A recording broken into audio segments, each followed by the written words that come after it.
अफगानिस्तान की सूरत हाल आपके सामने है। पाकिस्तान की तरफ से एक मौसर मौक़िफ़ सामने आया है और वो ये है कि अफगानिस्तान की सूरत हाल को ऑब्जर्व किया जाएगा और रीजनल कंसेंसस के साथ पाकिस्तान आगे चलेगा। कोई यूनिलैटरल डिसीजन पाकिस्तान की हुकूमत की जानिब से नहीं दिया जाएगा। ये अच्छी और मौसर हिकमत अमली साबित हो सकती है क्योंकि पाकिस्तान इस हवाले से ना सिर्फ स्ट्रेटिजिकली बहुत अहमियत रखता है, पाकिस्तान ने बहुत सा ब्रंट फेस किया है इस जंग के अंदर, वॉर अगेंस्ट टेरर के अंदर, और पाकिस्तान फ्रंट लाइन स्टेट भी रहा, बहुत कुछ गवाया भी।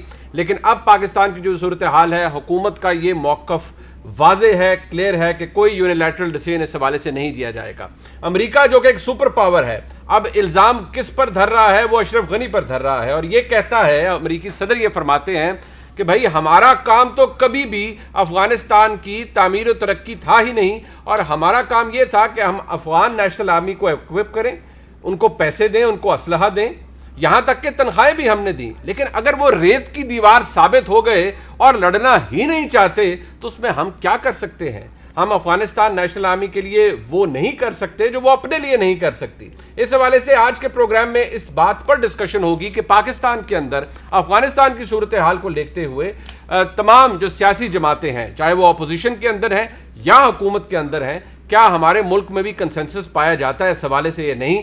इसलिए क्योंकि एक डिबेट जारी है जिसमें यह कहा जा रहा है कि यहां पर शादियाने ना बजाए जाएं, खुशी ना बनाई जाए कि अफगानिस्तान के अंदर अब तालिबान दोबारा आ गए हैं, क्योंकि याद रखिए एक माजी है तहरीके तालिबान अफगानिस्तान का, वो तर्ज हुकूमत जो 90s के दौर में थी, 90 की दहाई में थी, उसको उसके बारे में जानकर, उसको पढ़ के, या जिन लोगों ने वो विटनेस किया है वो आज भी खौफ में मुब्तला होते हैं कि अगर ऐसा ही कुछ हुआ तो फिर हालात बहुत संगीन हो जाएंगे। पाकिस्तान का नंबर 1 कंसर्न यह है कि तहरीके तालिबान अफगानिस्तान, क्या तहरीके तालिबान पाकिस्तान को वही सपोर्ट देगी जो किसी ज़माने में दिया करती थी या नहीं, या अब मुख्तलिफ हो जाएगा पूरा तर्ज अमल तहरीके तालिबान अफगानिस्तान का और वो अपनी सरजमीन को पाकिस्तान के खिलाफ या किसी भी मुल्क के खिलाफ फॉर दैट मैटर इस्तेमाल होने नहीं देंगे। इस हवाले से अपने मेहमानों का मैं तारुफ करवाऊंगा, ये डिस्कशन और जो खदशात हैं उनको भी हम आपके सामने रखेंगे। अली नवाज अमान साहब, मुआवरिक खसूसी वज़ीर आज़म के,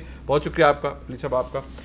हाफिज़ अब्दुल्ला साहब, मरकज़ी रहनुमा है JUIFA के, हमारे साथ स्टूडियो में मौजूद है, आप साहब बहुत शुक्रिया आपका। तलाल चौधरी साहब, मरकज़ी रहनुमा पाकिस्तान मुस्लिम लीग नून, हमारे साथ मौजूद हैं, बहुत शुक्रिया चौधरी साहब आपका। और फैसल करीम कुंडी साहब, फॉर्मर डिप्टी स्पीकर हैं, पाकिस्तान पीपल्स पार्टी से ताल्लुक़ है। कुंडी साहब आपको भी बहुत शुक्रिया।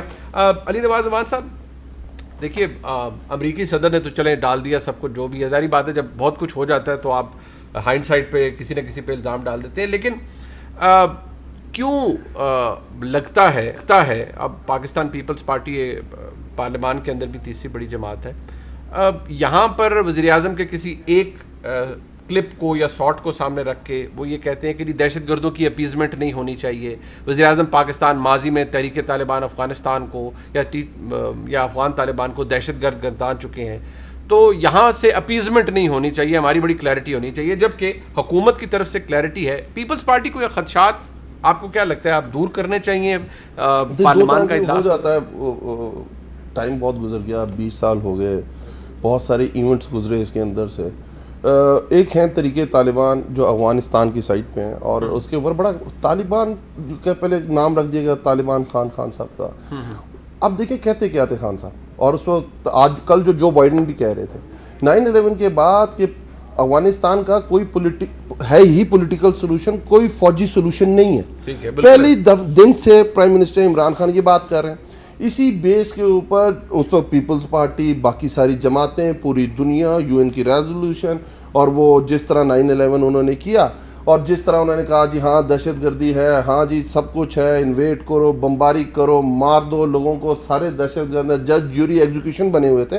उस वक्त प्राइम मिनिस्टर ये कहते थे, और ये उस वक्त की गवर्नमेंट या उस वक्त की प्रो गवर्नमेंट टाइप जो जमातें थी वो यही कहती थी कि हाँ जी ये इमरान खान साहब गलत कह रहे हैं। पर आज जिस मुल्क ने इन्वेड किया, वो आजकल जो बाइडेन क्या कह रहा था, उनका प्राइम मिनिस्टर, उनका प्रेसिडेंट क्या कह रहा था कि अफगानिस्तान का फौजी हल नहीं है, इसका पॉलिटिकल सोल्यूशन है।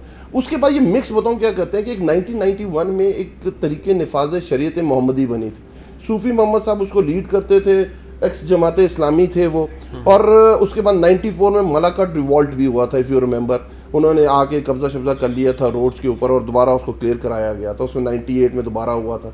फिर जब 9/11 हुआ तो सूफी मोहम्मद साहब को अफगानिस्तान जा रहे थे अमेरिकन इन्वेजन के खिलाफ लड़ने, तो उनको बाद में कैद कर दिया गया, फिर 2008 में रिलीज हुए।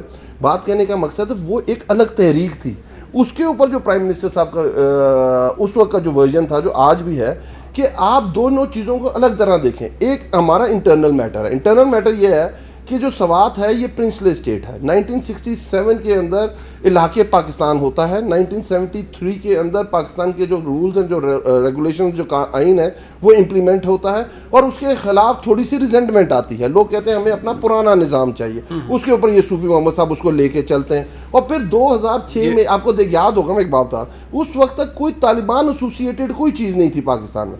देखें जो तरीके तालिबान पाकिस्तान है वो 96 में तालिबान का फर्स्ट टेन्योर है अफगानिस्तान के अंदर।